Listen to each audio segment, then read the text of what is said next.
ಮಹೇಶ್ ಶೆಟ್ಟಿ ತಿಮರೋಡಿಯನ್ನ ಮತ್ತೆ ದಕ್ಷಿಣ ಕನ್ನಡ ಜಿಲ್ಲೆಯಿಂದ ಗಡೀಪಾರು ಮಾಡಲಾಗಿದೆ. ಈ ಬಗ್ಗೆ ಉಜಿರೆ ಪೊಲೀಸರು ಧ್ವನಿವರ್ಧಕ ಮೂಲಕ ಸಾರ್ವಜನಿಕರಿಗೆ ತಿಳಿಸಿದ್ದಾರೆ.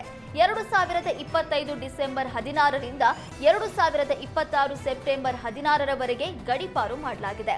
10 ತಿಂಗಳ ಅವಧಿವರೆಗೂ ಜಿಲ್ಲೆಗೆ ಬರುವಂತಿಲ್ಲ ಅಂತ ತಿಮರೋಡಿ ಮನೆಗೂ ಪೊಲೀಸರು ನೋಟಿಸ್ ಅಂಟಿಸಿದ್ದಾರೆ. ಪುತ್ತೂರು ಸಹಾಯಕ ಆಯುಕ್ತೆ ಸ್ಟೆಲ್ಲಾ ವರ್ಗೀಸ್ ಆದೇಶ ಹೊರಡಿಸಿದ್ದಾರೆ. ಬಡ ಕುಟುಂಬದ ಮೇಲೆ ಜಮೀನು ವಿಚಾರಕ್ಕೆ ಮಾಜಿ ಶಾಸಕ ಹಾಗೂ ಆತನ ಪುತ್ರ ದಬ್ಬಾಳಿಕೆ ಮಾಡಿದ್ದಾರೆ ಅಂತ ಆರೋಪಿಸಲಾಗಿದೆ. ಕೆಆರ್ಪೇಟೆ ಕ್ಷೇತ್ರದ ಕಾಂಗ್ರೆಸ್ ಮಾಜಿ ಶಾಸಕ ಚಂದ್ರಶೇಖರ್ ಹಾಗೂ ಮಗನ ವಿರುದ್ಧ ಆರೋಪ ಕೇಳಿಬಂದಿದೆ. ಜಮೀನು ವಿವಾದಕ್ಕೆ ಸಂಬಂಧಪಟ್ಟಂತೆ ವಕೀಲ ಶ್ರೀನಿವಾಸ್ ಎಂಬುವರ ಜೊತೆ ಕಿರಿಕ್ ನಡೆದಿತ್ತು. ಶ್ರೀನಿವಾಸ ತಾತ ಕೃಷ್ಣ ಶೆಟ್ಟಿ ಹೆಸರಿನಲ್ಲಿ 1 ಎಕರೆ 14 ಗುಂಟೆ ಜಮೀನಿತ್ತು. ಆ ಜಾಗ ತಮಗ್ ಸೇರ್ಬೇಕು ಅಂತ ಪುತ್ರ ಶ್ರೀಕಾಂತ್ ಖ್ಯಾತಿ ತೆಗೆದಿದ್ರು. ಈ ವೇಳೆ ಜಮೀನು ವಿವಾದ ನ್ಯಾಯಾಲಯದಲ್ಲಿದೆ, ದಾಖಲೆ ಇದ್ರೆ ತನ್ನಿ ಅಂದಿದ್ದಕ್ಕೆ ಅವಾಚ್ಯ ಶಬ್ದಗಳಿಂದ ಪುತ್ರ ಶ್ರೀಕಾಂತ್ ನಿಂದಿಸಿ ಹಲ್ಲೆ ಮಾಡಿದ್ದಾರೆ ಅಂತ ಆರೋಪಿಸಲಾಗಿದೆ. ಆಯುರ್ವೇದ ಔಷಧಿ ಉಪಯೋಗಕ್ಕೆ ಯೋಗ್ಯವಲ್ಲ ಎಂಬ ಆತಂಕಕಾರಿ ವರದಿ ಔಷಧಿ ಪರಿವೀಕ್ಷಕರ ಕಚೇರಿಯಲ್ಲಿ ಹೊರಬಿದ್ದಿದೆ. ರೋನ್ಸ್ಪಾನ್ಸ್ ಬಯೋಟೆಕ್ ಕಂಪನಿ ಸೇರಿದಂತೆ ವಿವಿಧ ಕಂಪನಿ ಔಷಧಿ ಯೋಗ್ಯವಲ್ಲ ಅಂತ ವರದಿಯಲ್ಲಿ ತಿಳಿಸಲಾಗಿದೆ.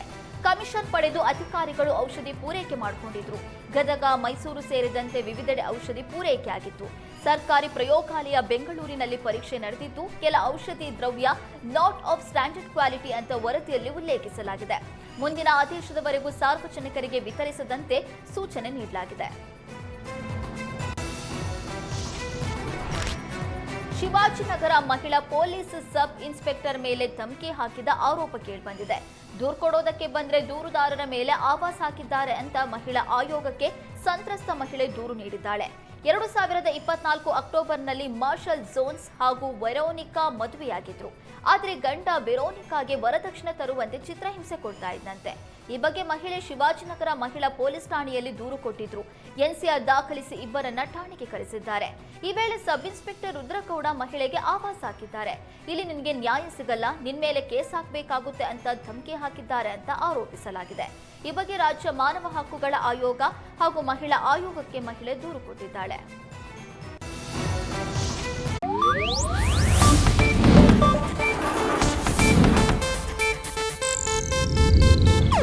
ಇದು ಏಷ್ಯಾನೆಟ್ ನ್ಯೂಸ್ ನೆಟ್ವರ್ಕ್ ಪ್ರಸ್ತುತಿ.